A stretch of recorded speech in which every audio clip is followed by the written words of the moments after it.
Hey guys, in this video I'm going to walk you through when you might want to use memoization for your JavaScript functions and how you can easily memorize any function. And before we can go much further, let's define what memoization is. What is memoization?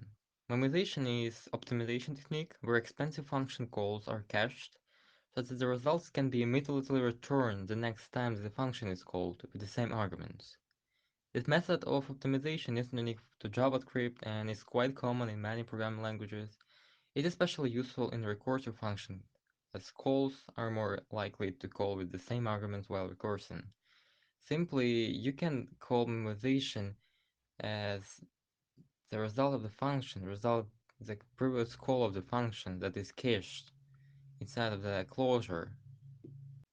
I think it can be a little bit clarify your vision about the memoization after we start to write our own memorize function that will memorize our functions. And yeah, of course, let's define what cache, higher order functions, and closure are. With the help of which our function is built, our memoization function is built. What is cache? Cache is simply a temporary data store that holds data so that future requests for data can be stored faster. You probably can save data to your cache and you just can serve them faster when you just, process them in the past. What is higher order functions? Higher order functions that operate on other functions, either by taking them as argument or returning them, but usually higher order functions return them. Yeah, of course, it's called higher order functions. Simply, higher order functions is functions that return another function. It's really simple.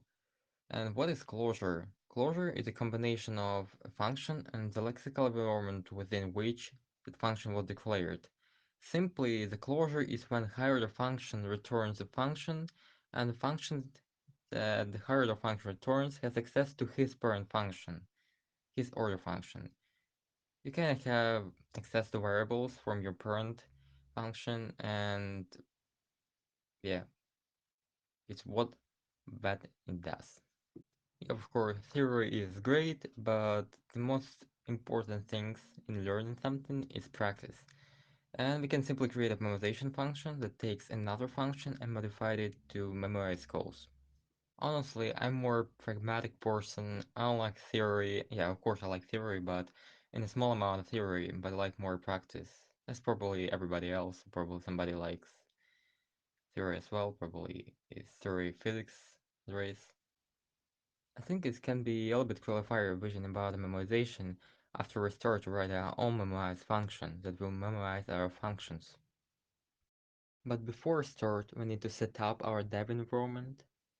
Exactly, I will use Node.js to restart my Node.js script every time when file changes, or index.js file changes. It's not mandatory step, it's optional.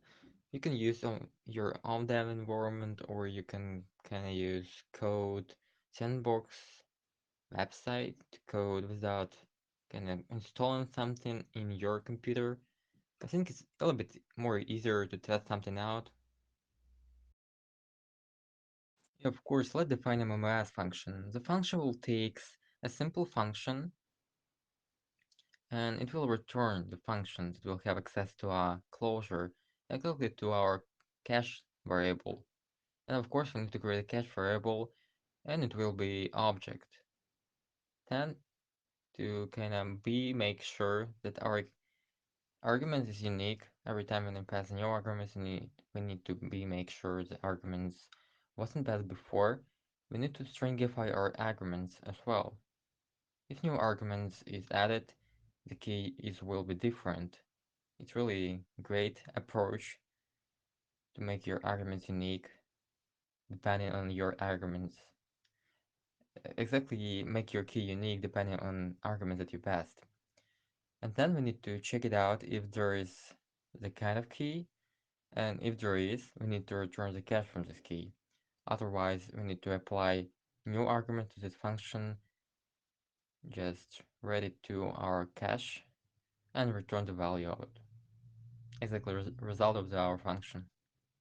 And yeah, of course, we need to test it out to be make sure the function is working as we was expected. Let's go deeper to advanced usage of our memoization function. Right now we have memoization worked by simply wrapping a given function with our memoization function. The results are cached for calls with the same arguments. Of course this is great, but what if the arguments are not our only dependencies? What if we are memorizing a method on an object and that method relies on both the arguments and other properties on the object? How do we account for these other properties, exactly dependencies? If we do nothing about it, or we do not do anything different, memoization function might cause it to reproduce incorrect values if their other dependency have changed. We need a way to invite a cache for these dependencies as well. Congrats, the good news is that we can easily take other dependency into account. Early, you might want to be wondering about why I'm using JSON to create my cache keys. As soon as you will see how this helps make it extremely easy to add a number of dependency in addition to function arguments. To add additional dependency, we need to add new second argument to a MMS function. It calls depth function. And to apply our new dependency, we need to invoke it inside of SonStringify function to make dependency unique. If we change dependency, the key will be another. I really forget to tell you about that our depth function returns simple array with our dependencies. And right now I want to show you two use cases for our memrise function with depth dependencies. The first use case I want to show you is when we have an object. Exactly right now we have user with first name John and last name Week, and John Week is living in New York City, and right now our function returns simply John Wick living in his New York City. But probably if John Wick wants to move to another city, probably to California, California is not city, it's state.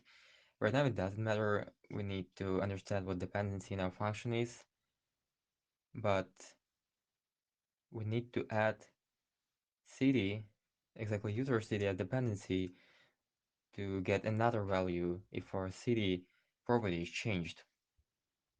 And yeah, of course it's working really great. There is no error and something like that. Let's go to the next step. We need to pass exactly advanced usage of the memoization. The second use case of our memorize functions sounds like this.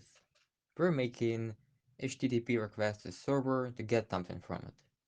And for instance, we will want to make pagination for a project. We can add config page to our dependencies. It will make another HTTP request if config page value changes, but what if we want to get data from the first page again? It's great if we have our memorize function set our first page data, and we don't need to make another request, and you know, we can simply to get them from a cache. Also, an interesting use case for memorization is in game development. For instance, imagine you're playing a computer game or shooter where you can rotate and move your camera in 360 degrees. Whenever you move the camera, the game loads a new texture or object that is static, and the game saves it to cache to load when you will have the same camera position. I reckon it can be relevant for 2D games, but not only for 3D. And yeah, by the way, I'm not a game developer and I can't be wrong about it.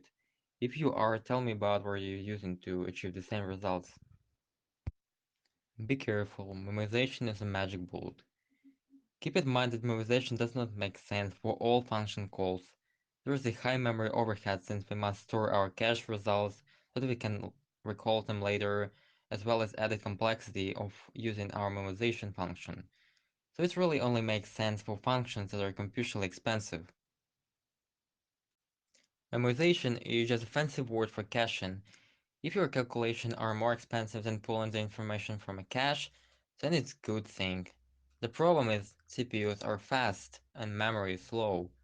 Also, memoization does not work well for functions that are not pure, And I want to remind you that pure function is a function that doesn't change its arguments.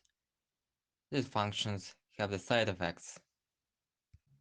As a homework for you, you can create date property consists a date when the cache was created, and then when you make another HTTP request in 5 minutes, you don't need to receive new data from the cache, but you have to get them from the server because in 5 minutes they can be outdated. It's sort of your homework for today.